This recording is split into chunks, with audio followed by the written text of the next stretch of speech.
حضرت ابو سعید خدری رضی اللہ تعالیٰ عنہ بیان فرماتے ہیں کہ رسول اللہ صلی اللہ علیہ وسلم نے فرمایا،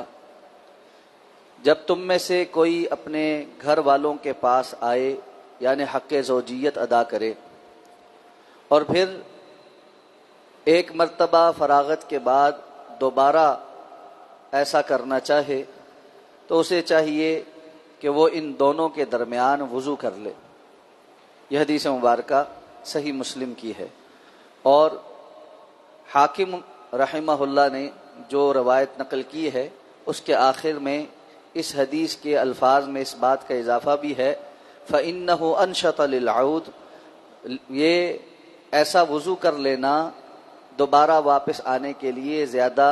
نشاط والا، بشاشت والا ہے۔ ام المومنین حضرت عائشہ صدیقہ رضی اللہ تعالی عنہ فرماتی ہیں کہ رسول اللہ صلی اللہ علیہ وسلم اس حال میں سو جایا کرتے تھے کہ آپ جنابت سے ہوتے اور آپ پانی کو چھوتے بھی نہیں تھے، یعنی کہ جنابت کے بعد آپ بغیر وضو کیے سو جاتے تھے۔ غسل سے متعلق اور جنابت سے متعلق احکام و مسائل ذکر ہو رہے ہیں،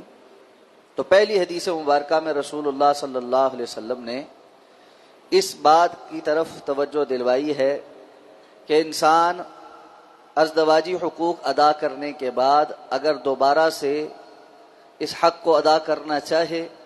تو اسے درمیان میں وضو کر لینا چاہیے۔ علماء نے اس کی بہت سی حکمتیں بیان کی ہیں، اور وہ یہ کہ وضو کرنے میں ظاہر بات ہے کہ نجاست کو دھونا یہ بالاولیٰ ہے، تو ایسے میں بیماریوں سے بچنا اور اسی طرح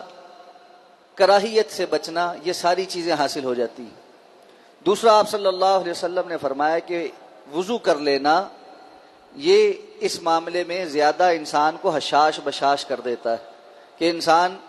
ایک نیند کے غلبے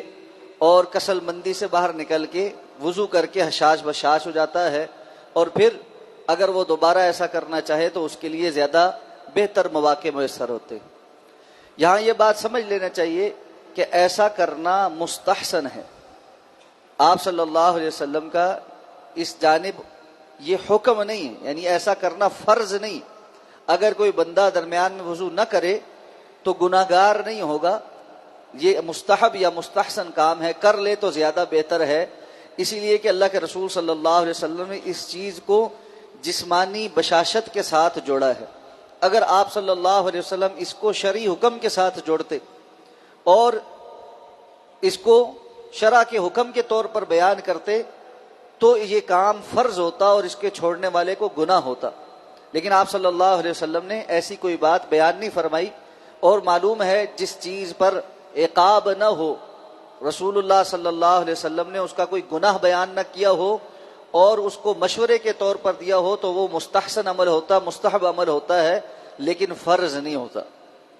اسی طرح ام المومنین حضرت عائشہ صدیقہ فرماتی ہیں کہ آپ صلی اللہ علیہ وسلم جنابت سے ہوتے اور بغیر پانی کو چھوئے ہوئے آپ سو جاتے تھے۔ عمومی طور پر اللہ کے رسول صلی اللہ علیہ وسلم کا عمل اور تعلیم یہ ہے کہ انسان رات کو باوضو ہو کر سوئے، اور ہم نے وضو کے باب میں وہ احادیث پڑھی تھی، لیکن اسی طرح وہ عمل بھی مسنون عمل ہے، مستحب عمل، لیکن اگر کوئی بندہ چھوڑ دے اور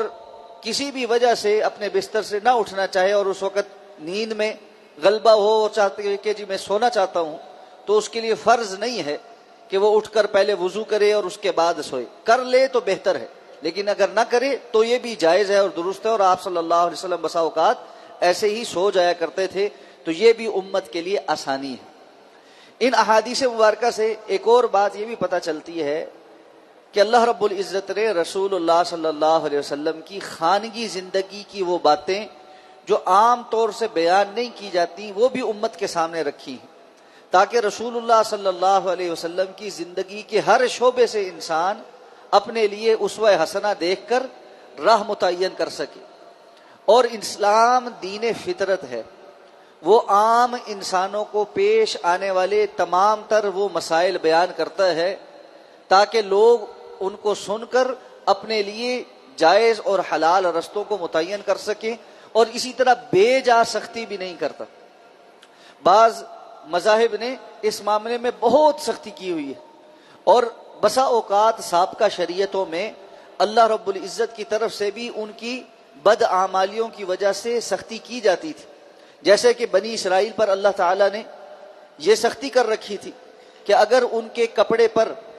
نجاست لگ جاتی تو وہ دھونے سے پاک نہیں ہوتا تھا، بلکہ اتنا حصہ کاٹ کر علیحدہ کرنا پڑتا تھا اور پھر جا کر وہ کپڑا پاک ہوتا تھا۔ یعنی اس میں رفو یا پیوند لگاتے تھے، کیونکہ وہ حصہ تو کاٹ دینا پڑتا تھا، تو وہاں اس کی جگہ پھر کوئی پیوند لگاتے تاکہ کپڑا قابل استعمال رہے۔ جبکہ امت مسلمہ پر، امت محمدیہ صلی اللہ علیہ وسلم پر اللہ نے آسانی رکھی ہے کہ کسی بھی قسم کی نجاست لگ جائے تو اس کو پانی سے دھو لیا جائے تو وہ پاک صاف ہو جاتی۔ اسی طرح بنی اسرائیل کے بد اعمالیوں کے نتیجے میں ان پر یہ بھی سختی تھی کہ اگر کوئی نجاست جسم پر لگ گئی تو وہ دھونے سے صاف نہیں ہوگی، بلکہ اس جگہ کی جلد کو کھرچنا پڑے۔ ظاہر بات ہے یہ ایک بہت سخت حکم ہے۔ اسی طرح بنی اسرائیل کے لیے یہ بھی حکم تھا کہ وہ حلال جانوروں کی چربی استعمال نہیں کر سکتے، ان کو حلال جانوروں کی چربی بھی گوشت سے علیحدہ کرنی پڑتی تھی، اور یہ بھی بہت مشکل کام ہے۔ کتنا ہی گوشت ایسا ہے جس سے چربی علیحدہ ہی نہیں ہو پاتی۔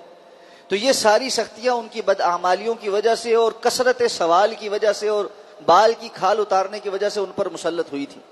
تو اللہ رب العزت نے امت محمدیہ صلی اللہ علیہ وسلم پر بہت سی آسانیاں پیدا کی ہیں، تو ان آسانیوں سے فائدہ اٹھانا یہ بھی دین کی ایک خوبصورتی ہے۔ اللہ ہمیں سمجھ کر عمل کرنے کی توفیق عطا فرمائے۔ سبحانک اللہم و بحمدک، نشہد ان لا الہ الا انت، نستغفرک و نتوب الیک۔